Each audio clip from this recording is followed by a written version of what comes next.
Allez, on passe à nos traditionnels Market Movers en direct sur TV Finance et sur Boursorama dans Direct Marché. Mathieu Driel est avec nous. Bonjour Mathieu. Bonjour Vincent. Analyste senior chez Day by Day. Ah bon, on va commencer avec Vivendi. Tiens, plus forte hausse du CAC 40 dans un marché qui est pourtant en baisse assez faible de 0,06%, mais Vivendi se détache nettement. C'est la force de la dynamique haussière et de la tendance qui s'exprime à plein sur Vivendi. Une tendance très bien construite.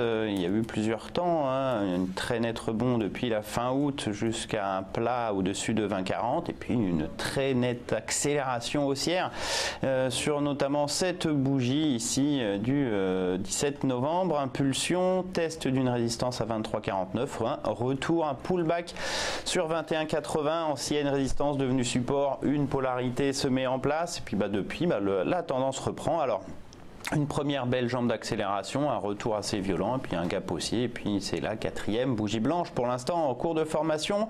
Actuellement, on prend donc plus 1,76, on se dirige vers 23,49, puis après, en cas de clôture au-dessus de ce niveau, ça sera 24,95. En tout cas, la dynamique sur Vivendi, elle est belle et bien haussière. Et une belle jambe, ça nous fait une belle jambe. Technip, autre hausse moins importante, mais qui s'explique par le pétrole, qui reprend son mouvement de hausse. Alors on reste, je crois, entre 57 et 58 dollars le baril sur le WTI, mais on a eu une bonne surprise du côté des stocks américains. Plus 0,75 pour l'instant pour le parapétrolier Technip. Alors on essaye depuis maintenant quelques mois, quelques semaines de retourner une dynamique baissière, vous voyez, assez puissante.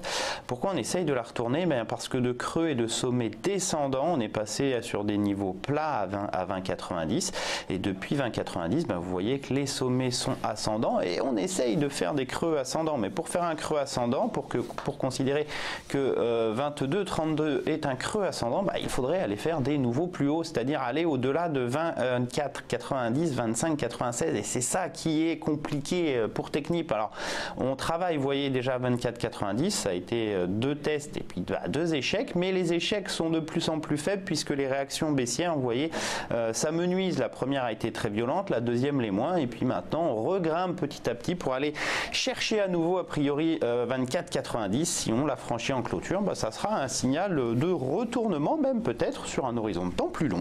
Et l'on reparle d'Eramet, Mathieu, le spécialiste du nickel. Là c'est de l'inertie, de la tendance haussière. Je crois que c'était le nickel, donc c'est l'inertie. Non, c'est uniquement l'inertie. Non, c'est caricatural, mais on voit bien, c'est un exemple assez clair d'une tendance haussière. On dit qu'une tendance haussière se poursuit et ne se retourne qu'une seule fois. Et bien ici, c'est à peu près le cas. À chaque fois qu'on a des corrections, vous le voyez, elle continue à faire des creux ascendants. On continue à être en tendance et puis on fait un creux, on définit un niveau. Ici, c'était 79,45 et puis derrière, ça repart gentiment de l'avant. On est en passe de franchir 90. On va marquer a priori encore puisqu'on a fait que ça toute l'année, des nouveaux plus hauts annuels. On se dirige vers 94, 25 et 98 avant éventuellement le niveau psychologique des 100 €. En tout cas, la tendance, elle est bel et bien haussière. Il faut essayer d'acheter en fait ces corrections plutôt qu'essayer de vendre les sommets parce qu'on se met en face d'un mouvement qui est quand même particulièrement dynamique. Allez, une dernière pour la route, il s'agit d'Iliad. Iliad en baisse. Alors là, ça fait 2 jours qu'elle souffre, moins 2,1 hier, moins 3,16 aujourd'hui. On voit une dynamique baissière assez violente depuis le début du mois d'octobre, de très nets décrochages, des reprises assez faibles, très nets décrochages, reprises assez faibles en direction à chaque fois, vous voyez, des précédents creux qui servent de résistance, donc polarité, donc tendance. Ici, c'est une tendance baissière. On casse les précédents creux.